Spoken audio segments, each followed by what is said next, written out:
Rusiya bizdən nə istəyir? Moskva hələ də "nu pagadi", yəni hədə modundan çıxmaq istəmir. İndi gerbindəki kimi 2 deyil, hətta 3 başla idarə olunan Rusiya var.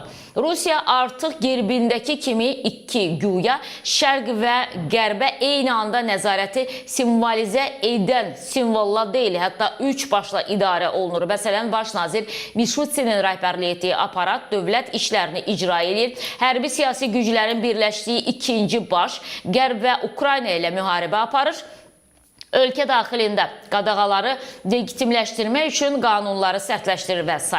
Şərti üçüncü baş isə nə qədər qəribə səslənsə də əvvəlkilərin Rusiya üçün korladığı münasibətləri, qırdığı mühüm bağları bərpa etmək üçün çətin missiyanı üzərinə götürüb. Onların mövqeyi müharibənin yaratdığı süni hay-küy fonunda eşidilmir, cəmiyyətdə də təsirləri zəifdir, lakin zamanla sözləri həll edici ola bilər.